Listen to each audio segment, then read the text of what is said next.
They opened the vault at 7:03 a.m. It was supposed to hold $1.03 billion in gold bullion. What they found instead was silence. Not a single bar. Not a single camera feed. Not even dust. Just a faint scent of ozone, and one message etched into the steel wall. You only see what you're told to see.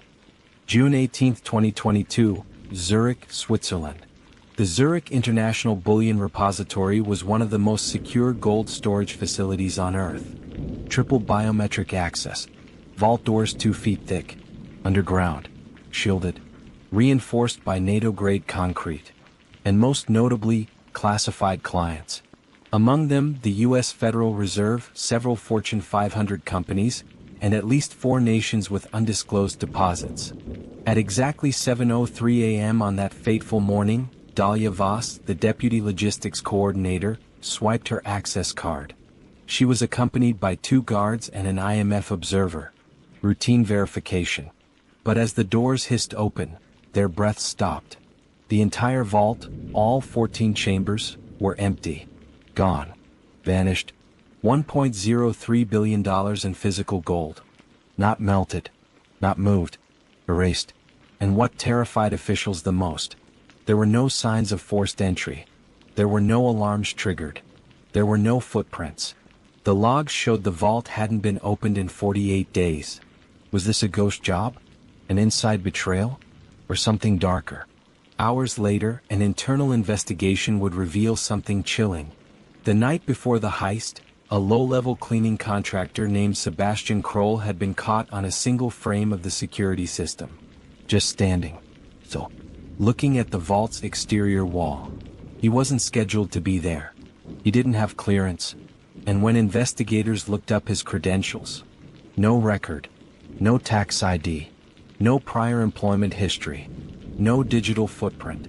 Sebastian Kroll didn't exist. Except, there was one more thing. On a different camera system, one not connected to the main grid, Kroll is seen again 3 hours later, walking down a service corridor with a black duffel bag.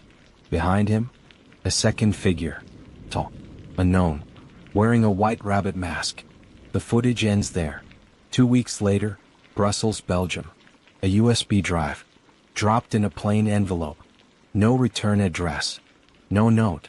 Just a sticky tab with 2 words written in pencil. Play me. Jules Marot, a mid-level risk analyst for Eurotrans Bank, almost dismissed it as junk mail. But when he plugged it into a sandbox machine, what he found chilled him to his core. The drive contained 22 minutes of raw, uncut surveillance footage, extracted from an internal backdoor feed within the Zurich repository, a feed not even Zurich knew existed. In the grainy video, timestamped 2:14 a.m., the steel doors to Vault Chamber 6, the one holding the lion's share of the gold, opened silently. No guards. No lights. No sound. Then movement. A figure in a long coat steps into view. He turns to face the camera. Sebastian Kroll. Same face. Same vacant expression. Behind him, 6 others follow, all wearing animal masks. The rabbit. The owl. The hound. The fox. The stag. The crow. Each one carries nothing. But in the final frame of the clip, the camera glitches. Just for a split second. And when the image returns, the chamber is empty again. Not just of gold. Of people. Like they were never there. Jules knew this wasn't just a breach. It was a coordinated cyber-physical heist. Something only possible with real-time access to the facility's network grid. Deep knowledge of its maintenance schedules and blind spots. Insider clearance. So he tried to alert the authorities. He sent the footage, encrypted, to Interpol, to the IMF, and anonymously, to a private cybersecurity collective known as Glasspin. By morning he was gone. Vanished from his apartment. No struggle. Just a single thumbprint left on his front door. It wasn't his. Back in the U.S., Quantico, Virginia. Frank Delgado, 61 years old, once profiled cartel lords and domestic terror cells. Now semi-retired, he was called in as a consultant for one reason. He'd seen this pattern before. 3 decades ago, Delgado chased a series of clean heists. Operations so perfectly timed, the FBI believed they were inside jobs. But they weren't. They were ghost jobs. Pulled off by a crew no one could name, no one could see. Back then, the leader was called Harlequin. No identity. No arrest. Just one signature. A line carved into walls or screens, always in the same way. You only see what you're told to see. The exact same message found etched inside the Zurich vault. Was Sebastian Kroll Harlequin reborn? The FBI begins reconstructing Kroll's timeline. They trace shipments, imports, airport footage. They find one blurry customs declaration from 2 months before the heist, listing Kroll as security advisor for a private firm delivering electromagnetic vault sealing equipment. A company that went bankrupt the week after delivery. Shell Corp fake name. No board. No audit trail. But what the FBI doesn't know yet is that someone inside their team is feeding information back to the crew. A private plane lands at night. Tarmac lights flicker. From the plane steps a woman, calm, elegant, gloved hands. She removes her sunglasses. This is Dahlia Voss. But it's not Zurich she's arriving in. It's Las Vegas. And in her hand, one of the gold bars. Real. Stamp. U.S. origin. Outside Las Vegas, Nevada, 3:12 a.m. A 1998 RV, parked in the middle of the Mojave. Dust-covered. Solar-rigged. Inside, the air buzzes with heat, electricity, and secrets.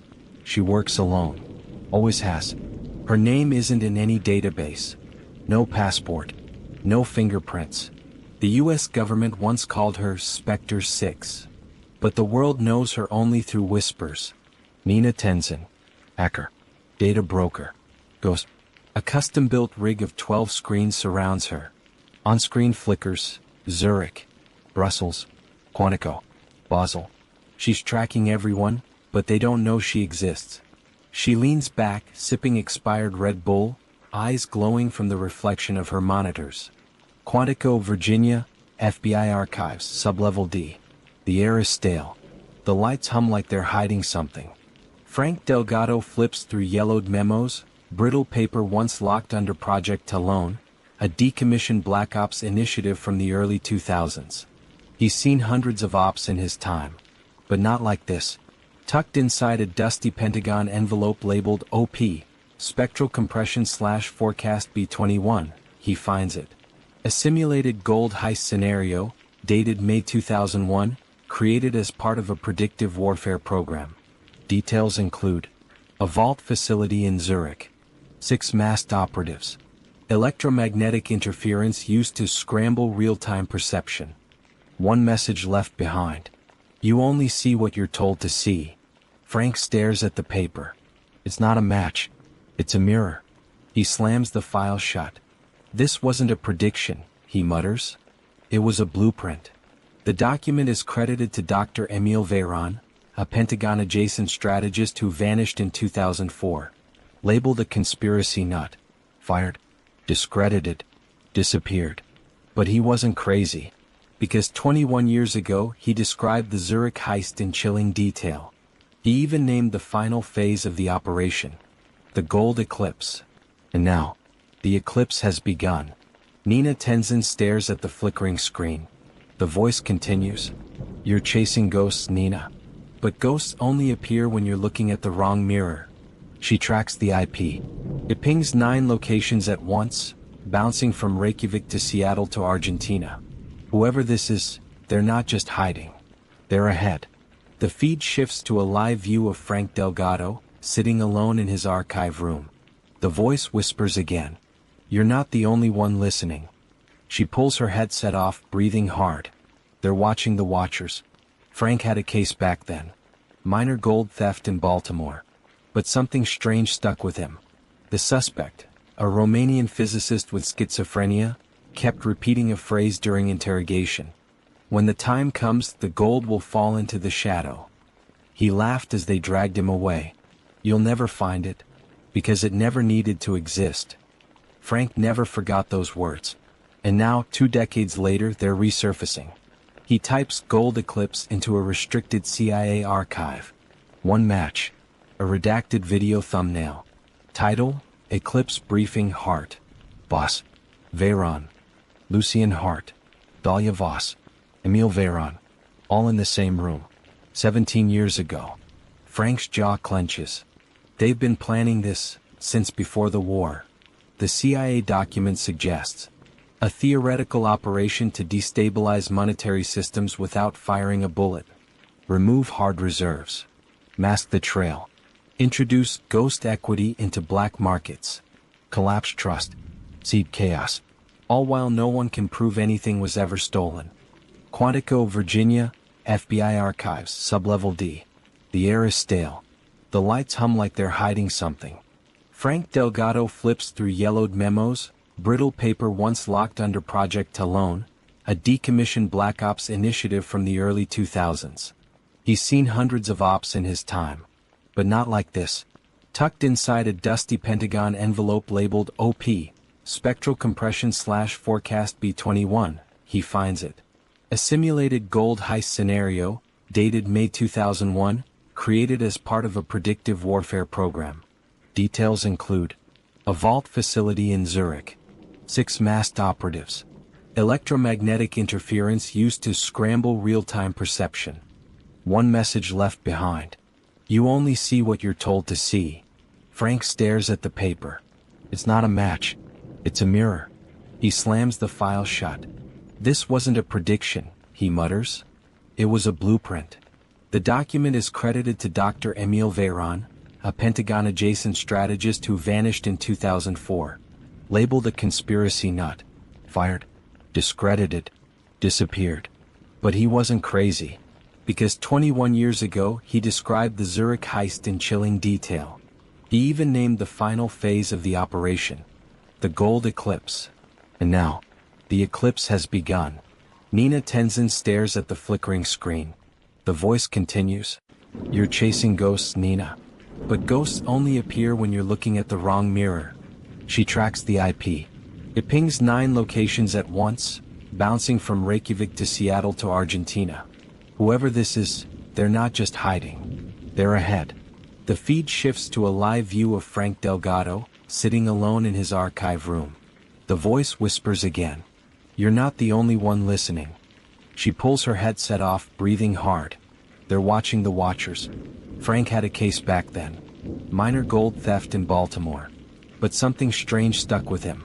The suspect, a Romanian physicist with schizophrenia, kept repeating a phrase during interrogation. When the time comes, the gold will fall into the shadow. He laughed as they dragged him away. You'll never find it, because it never needed to exist. Frank never forgot those words. And now, 2 decades later, they're resurfacing. He types Gold Eclipse into a restricted CIA archive. 1 match. A redacted video thumbnail. Title, Eclipse Briefing Hart. Voss.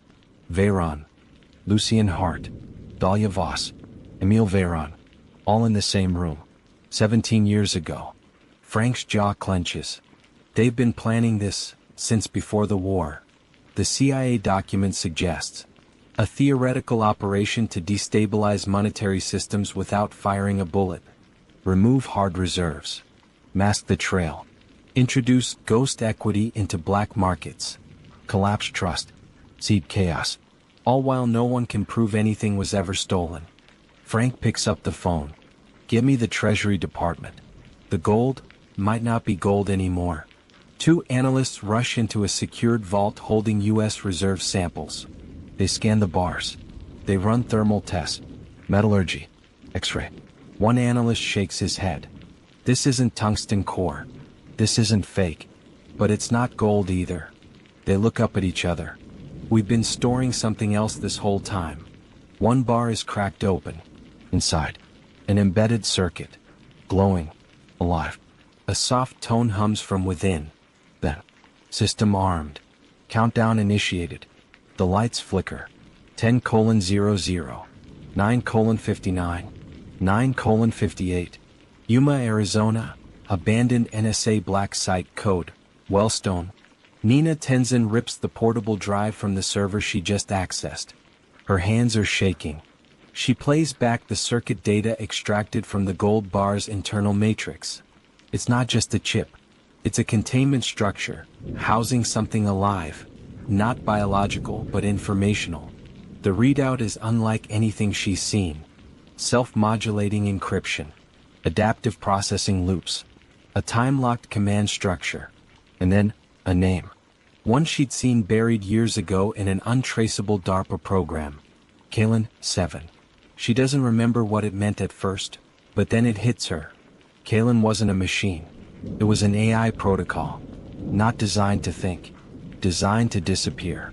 In 2011, DARPA allegedly developed an experimental black box AI called Kalen, short for Kinetic Autonomous Logic over Null Space. Its only known purpose? To infiltrate systems, erase traces of itself, and inject synthetic reality markers. Digital gaslighting. Whoever controlled Kalen could erase security footage, modify real-time sensor input, fabricate data trails, make the world see whatever they wanted it to see. Kalen 7 was deemed too unstable. The program was shut down in 2013.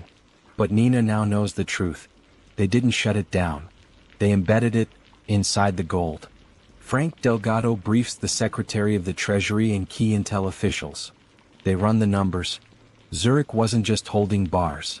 It was holding 512 unique cores. Each one a host node for Kalen 7. They weren't smuggling money. They were smuggling invisible infrastructure. This wasn't a theft, Frank says grimly. It was a deployment. Within hours, crypto exchanges experience glitches. Gold trading values swing erratically. Bank vaults across Europe fail fingerprint scans. Surveillance footage in South Korea rewinds and loops randomly. Nina traces the signal network originating from Zurich. 512 encrypted pulse beacons scattered globally. Hidden in embassies, cargo ships, even satellites. Each one a node. Each one waiting for the final signal. She pieces it together. The gold heist wasn't the endgame. It was the launch pad. As backup, Nina decrypts a separate partition from the USB Jules Marrow left behind before disappearing. Inside, a video journal. Jules whispering frantically. They're not stealing value. They're rewriting reality economics. If they finish the Eclipse protocol, money, trust, systems, it all becomes theater. He turns the camera to show a page torn from Veyron's notes. Phase 1, displacement. Phase 2, deployment. Phase 3, eclipse. Phase 4, rewrite. They're going to rewrite the global ledger. What we believe exists, won't. What was never there, will. Dahlia unpacks another gold bar. Cracks it open.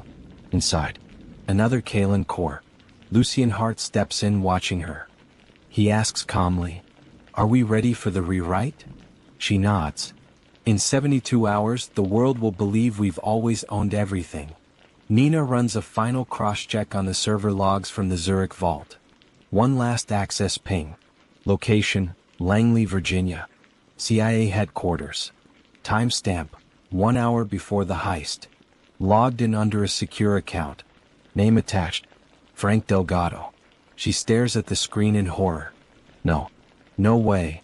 Was Frank part of it? Or had someone used Kalen to make him look like he was? She opens a secure call line.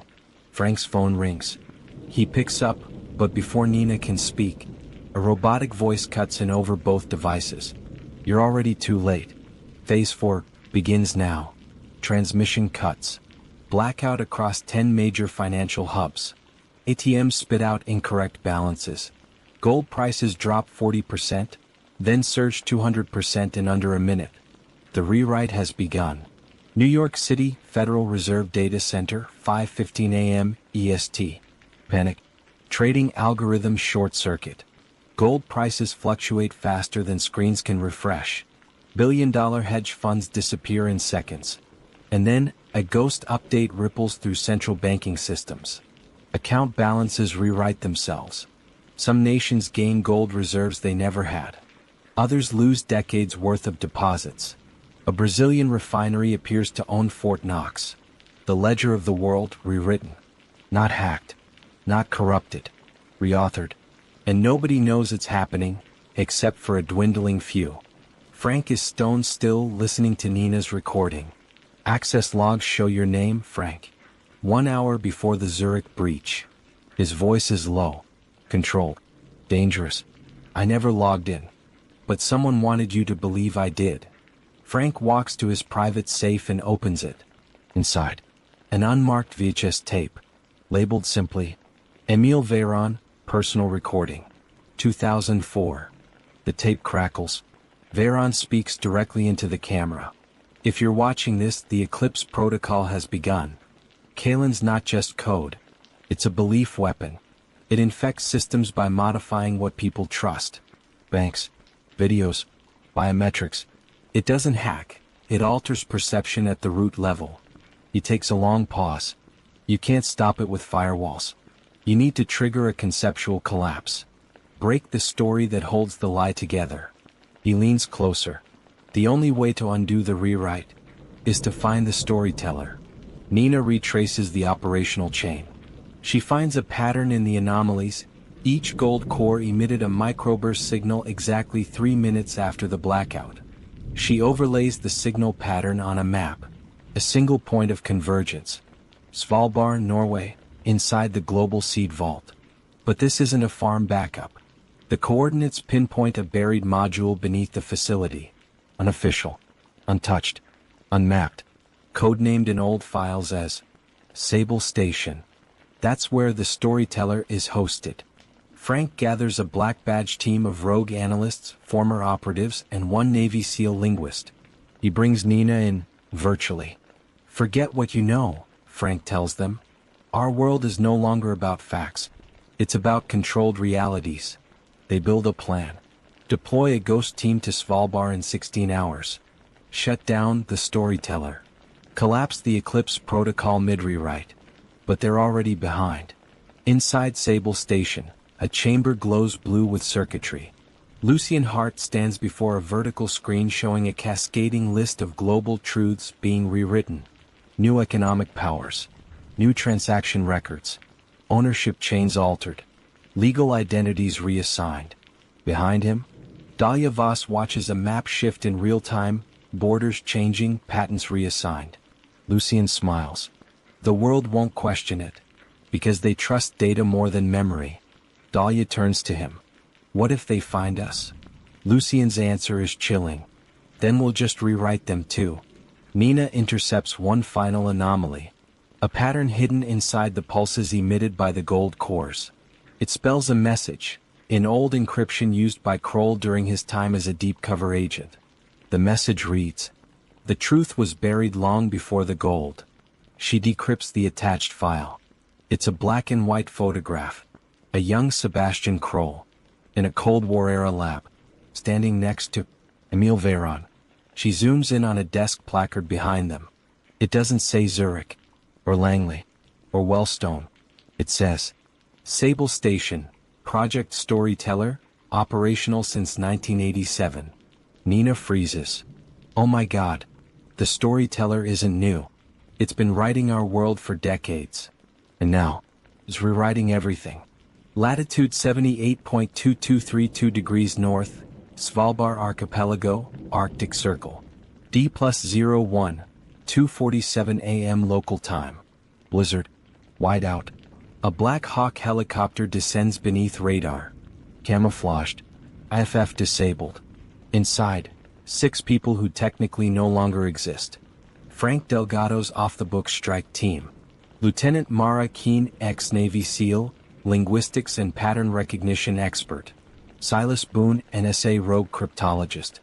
Ghost Reyes, recon drone specialist. Dr. Lena Horvat, neuropsychologist brought in at the last minute. Nina Tenzin, jacked in remotely from a mobile bunker in Finland. Frank Delgado, still carrying the tape from Veyron and too many unanswered questions. Their mission: infiltrate Sable Station, locate the mainframe hosting the storyteller, and shut it down before the global rewrite cements into permanent history. But as they descend into the frozen abyss, something starts to feel wrong. The facility is carved into the ice like a forgotten cathedral. Automated defense turrets, offline. Entry keypads, respond to 40-year-old codes. No alarms. Too easy. They move in, night vision on, weapons tight. Silas hacks into the facility schematics. His voice cracks through the comms. This place, it wasn't built for storage. It was built for narrative containment. What does that mean? Mara asks. Nina answers from Finland. It means everything in this place has one purpose: to control the story people believe about the world. Hundreds of analog tapes, shelves of microfilm, reels of outdated news broadcasts, election results, historical timelines. A digital interface sitting atop a mechanical structure. This isn't AI. This is curated history. Dr. Lena Horvat scans the files. She gasps. Some of these don't match recorded history. This document says the Berlin Wall never fell. This says Japan owns Alaska. Frank pulls a drawer. Finds his own file. Subject, Frank Delgado. Signed, Project Spectral 1998, present. Status, handler/misinformation anchor. His hands tremble. No, I was never part of this. But, the file continues. Agent Delgado underwent memory sequencing, May 2003. Objectives, disruption, containment, false pursuit. Frank backs away. What if I'm not chasing this story, he mutters. What if I'm part of it? Lena Horvat activates an old terminal. It boots a file labeled, Eclipse Seeds. Hundreds of names scroll by. Silas Boone. Mara Keene. Even Nina Tenzin. Frank stares at the list. Each of them had been targeted by Kalen protocols years ago, seeded with false memories, altered records, fabricated moments. The ultimate security blanket. Use real agents, with false histories, who truly believe they're fighting for truth. Suddenly, Mara drops her rifle. She grips her head, breathing fast. I remember this place. I was born here. Frank rushes to her. No, you weren't. No, you don't understand. I died here. Or, someone said I did. On the wall, a plaque. Welcome to Sable Station, where the past is manufactured. Nina breaks through the final firewall. There's a living node behind the system, a human anchor. Silas confirms from the console. Someone's still feeding the narrative, in real time. Cameras activate. Room 17. They open it. Inside, attached to thousands of neural threads. Sebastian Kroll. Sedated. Eyes half open. Mouth whispering constantly. Dozens of machines transcribe his thoughts directly into the system. He's not just the mastermind. He's the storyteller. Frank approaches, stunned. How long has he been here? Nina answers over comms. According to the logs, since 1989. Sable Station, room 17, 4:18 a.m., Arctic time. The room is humming like a heart. Sebastian Kroll floats in a suspension chair, his veins laced with neural filaments. Dozens of small projectors beam microcode onto his skin, pulsing, shifting as if rewriting him with every breath. His eyes are half closed. His lips are moving. But there is no sound. Until suddenly, he stops. And in the same moment, every screen in the facility flickers. Words appear. You are the fiction. The lights dim. Comms go dead. Frank yells out, but his voice echoes in a strange delay, like it's not reaching the others in real time. Mara looks around. Silas is frozen. Dr. Horvat stares blankly into space. Then Mara whispers, "Where were we before this?" Frank frowns. "What do you mean?" "Before this room. Before Sable. Before the heist. What was the last thing you remember clearly?" Frank opens his mouth to speak, but can't. He doesn't remember. Not breakfast. Not the helicopter ride. Not the mission briefing. Just fragments, blurry, stitched together. Like someone wrote them. Nina, still patched in remotely, watches in horror as the data begins writing itself backward. Line by line, code peels open memories from the team's records. But they're not just reading history. They're editing it. And Kroll? He's the core processor. Not an AI. Not a planner. A man whose thoughts became system inputs. Every time he dreams, the system recalibrates the world around it. Nina breathes. You're inside his perception. Right now. Frank speaks into his mic. We're In a world he created? Nina answers. No, Frank. You're in a world he's still writing. Suddenly, everyone in the room is pulled into a shared memory, not their own but Kroll's. A young Kroll stands inside a Cold War lab. Beside him, Emil Veyron writing on a chalkboard. Narrative warfare is the only true weapon, Veyron says. Control the story, you control the system. Control the system, you control reality. Kroll stares at a photograph. It's of a vault full of gold. But what if we made gold obsolete? He whispers. What if belief alone was the new currency? Suddenly the scene fractures. Back in room 17, Mara screams. I remember watching myself die. In Ukraine.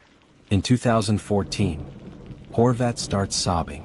My sister never existed. I know that now. Silas collapses, whispering. I was a journalist, not an essay. The storyteller system is breaking its own logic.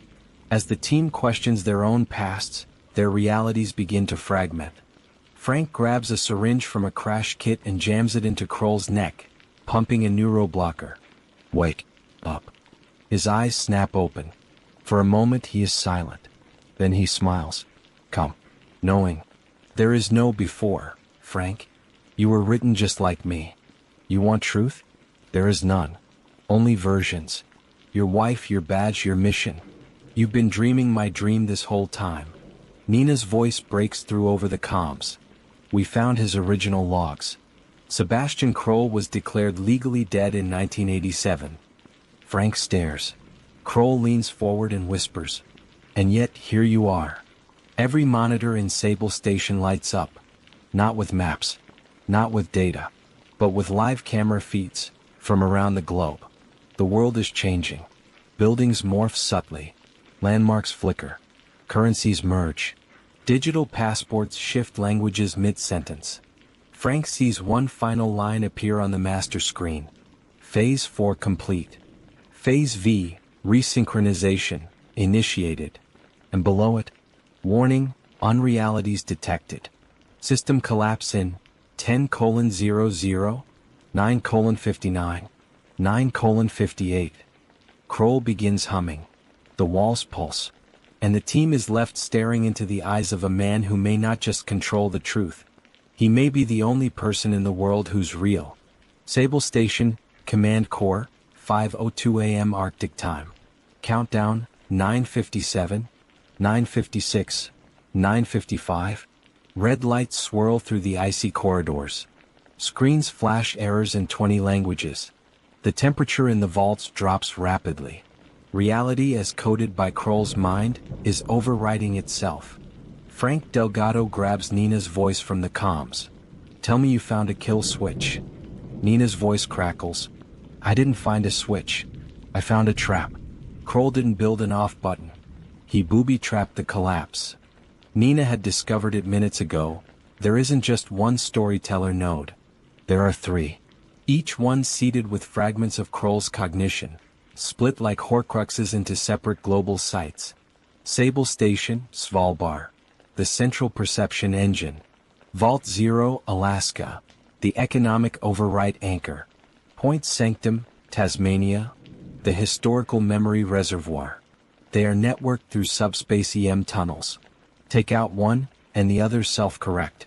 Take out 2, the third initiates rebuild protocol. But if you take out all 3 at the exact same time, you can trigger the collapse protocol. Problem? Each one is guarded, encrypted, hidden, and there's no time. At the London Stock Exchange, trading halts as shares of countries, not companies, begin to appear. In Tokyo, GPS routes now lead people to places that don't exist. The U.S. Treasury reports that 12 gold reserves just moved, without being touched. On CNN, the anchors begin repeating words they haven't said. In New York, 2 skies appear, overlapping. And across the globe, an eerie synchronization spreads. No one's panicking, because they don't see it. The rewrite has convinced the world nothing is wrong. From a corrupted packet buried in the marrow drive, Nina finds reference to a forgotten program.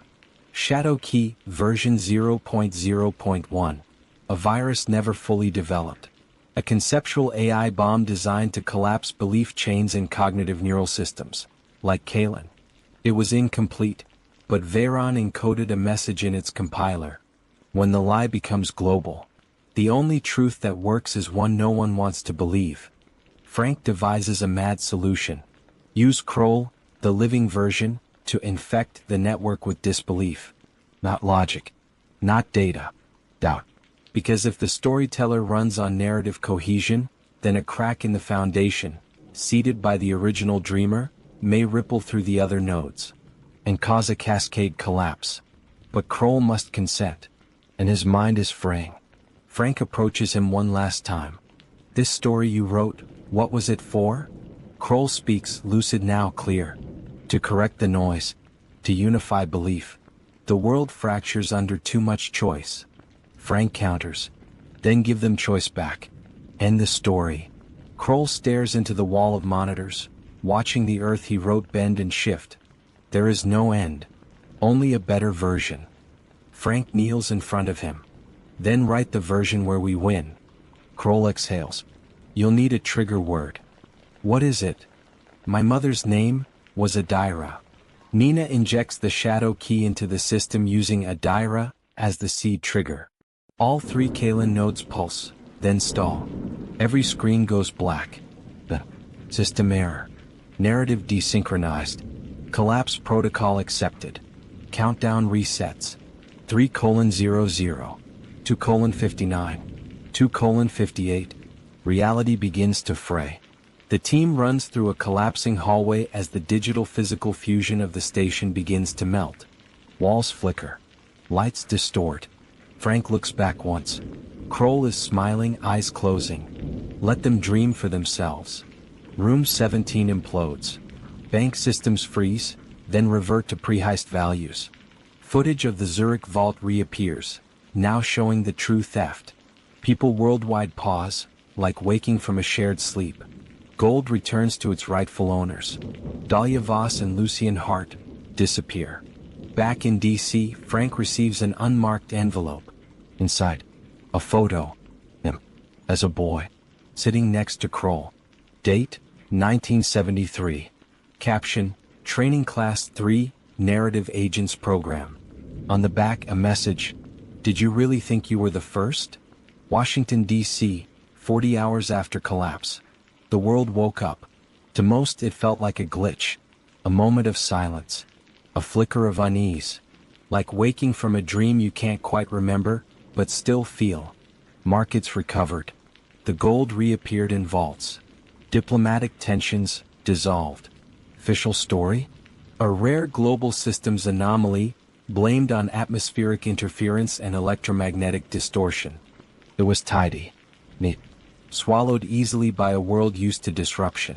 But Frank Delgado knew better. Because he had that photo. The child in the picture was undeniably Frank. The man beside him, Sebastian Kroll, decades younger. And in the corner, blurred, almost smudged out by time, a chalkboard with one phrase barely visible. All stories must end. Especially the ones that feel true. Frank runs the photo through metadata software. The image wasn't developed. It was compiled, constructed by a system. Someone wrote this memory, Frank mutters. But the real question isn't if it's fake. It's why he still remembers it.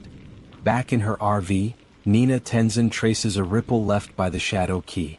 One ghost fragment. A dead zone in the data matrix. Inside it, a message. Left before the system collapsed.